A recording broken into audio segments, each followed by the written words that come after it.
Shalom. Shalom, all praise and glory to Yahweh, Bashin, Yahushua, Bashin, Kakadash, Jaban, the student of the Apostle Great Millstone. Citation, I can teach all truth, sincerity. Excuse me. This is Deuteronomy 28, verse 45. It says, "Moreover, all these curses shall come upon thee, and shall pursue thee, and overtake thee till thou be destroyed, because thou hearkenest not unto the voice of Yahweh thy power, to keep his commandments and statutes which he commanded thee." So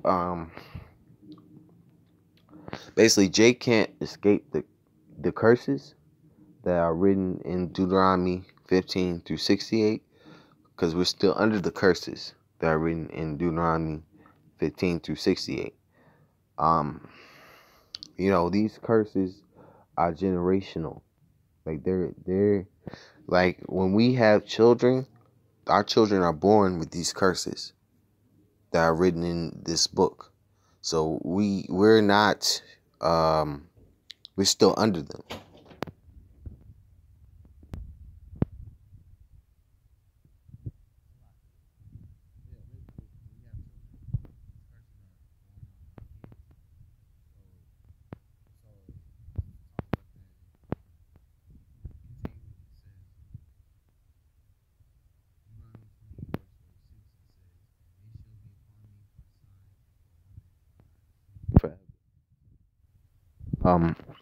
These curses upon our children, upon us forever.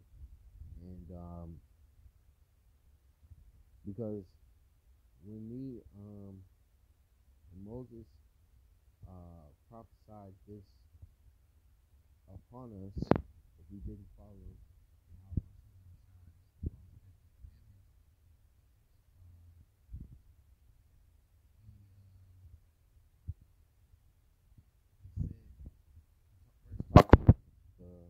first 14 verses, the blessings, and then the 15th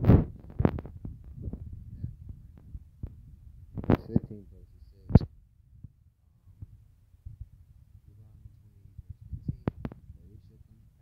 "Thou wilt not hearken unto the voice of Yahweh thy power, to observe to do all his commandments and his statutes, which I command thee this day, that all these curses shall come upon thee and overtake thee." So if we didn't follow the law, statutes, commandments, the curses were going to be on us, which we didn't follow them. Because once Moses died, we didn't follow them. But the first 14 verses are the blessings, But the 15 through 68, from 15 through 68, those are the curses, and all the curses are upon our people still. But since I mentioned, because it talks about in Deuteronomy, after Moses did die, the curses came. We didn't follow after. We didn't observe the commandments, the law, commandments, which this is Deuteronomy 30 verse 16. In that I command thee this day to love Yahweh thy power. Hold on. Is it? Oh, Slaki.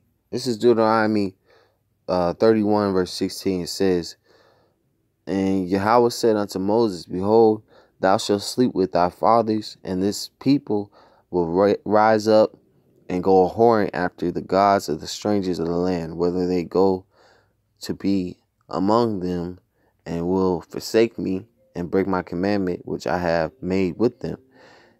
And then my anger shall be kindled against them in that day, and I will forsake them, and I will hide my face from them, and they shall be devoured, and many evils and troubles shall befall them, so that they will say that day, Art not these evils come upon us, because our God is not among us." So, and that's what our forefathers did.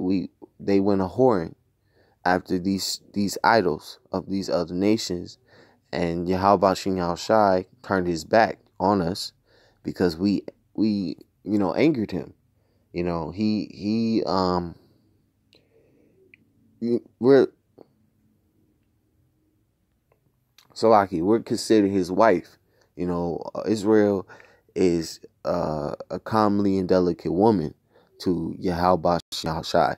So since we're considered the Lord's wife to him,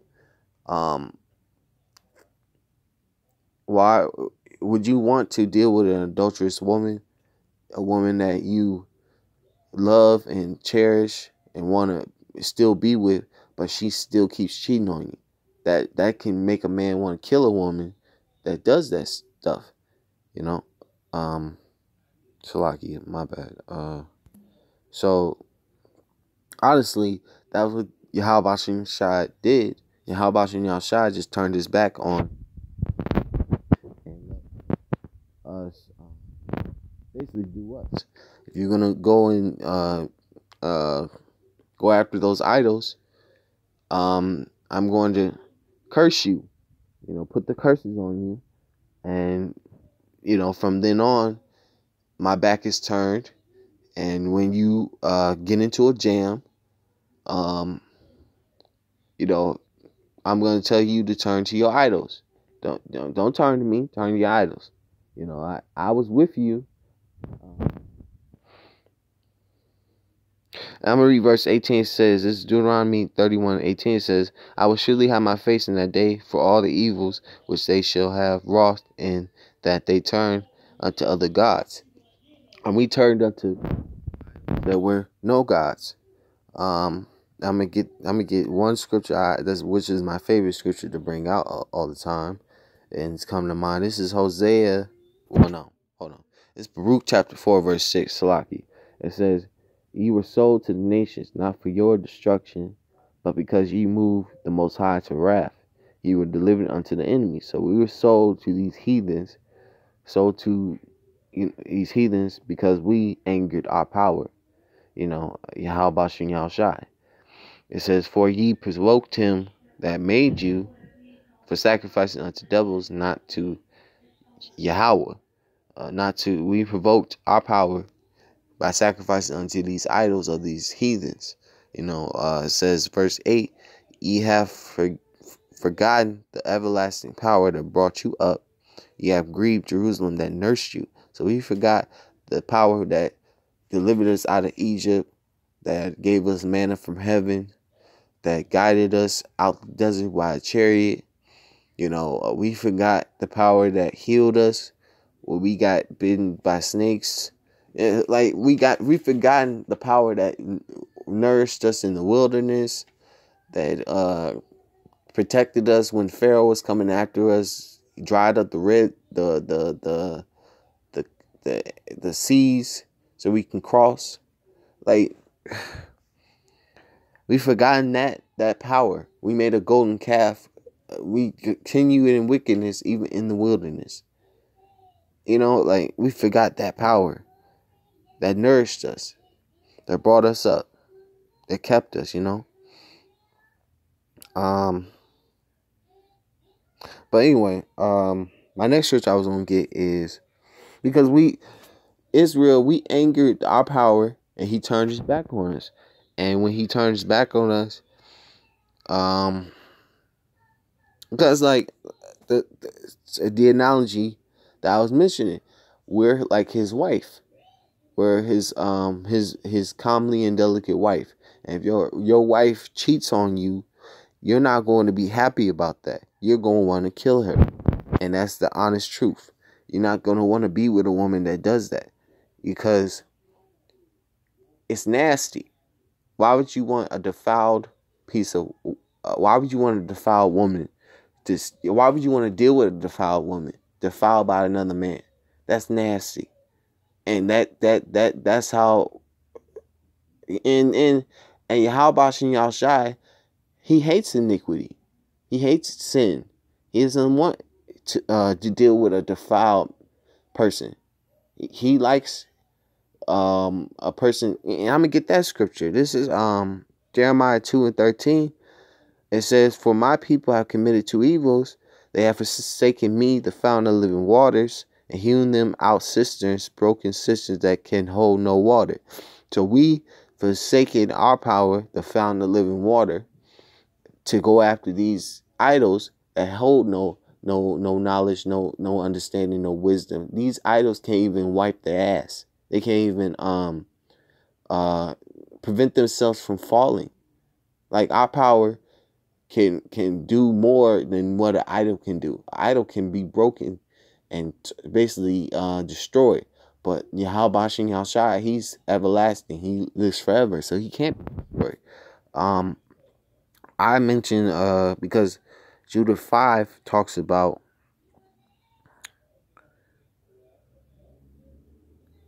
this is Judah chapter 5 verse 17. It says, "And whilst they sin not before their power, they prosper, because the God that hateth iniquity was with them." It says, because Yahweh Shem Yahshai, he hates iniquity. He hates sin. Verse 18, "But when they departed from the way which he appointed them, they were destroyed in many battles, very sore, and were led captive into a land that was not theirs, and the temple of their power was cast to the ground, and their cities were taken by the enemy." So when we went off and didn't follow what Yahweh Shem Yahshai had written down and set for us to follow, we were destroyed in battles. Our enemies took our land, and we were led into captivity. It says, "But now are they returned to their power, and are come up from the places where they were scattered, and have possessed Jerusalem, where their sanctuary is, and was seated in the hill country, for it was desolate. Now there, my Lord and Governor, if there be any an error in this against this people, and they sin against their power, let us consider that this shall be their ruin, and let us go up, and we shall overcome them." So we basically went against and sinned against our power.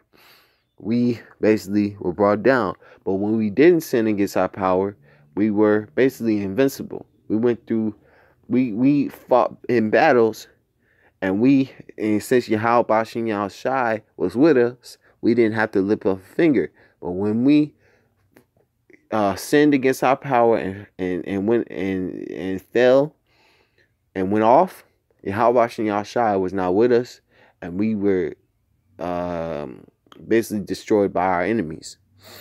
And these nations could overcome us. Verse 21 says, "But if there be no iniquity in their nation, let my Lord now pass by, lest their Lord defend them, and their power be before them, and we become a reproach before all the world." So, like I was saying,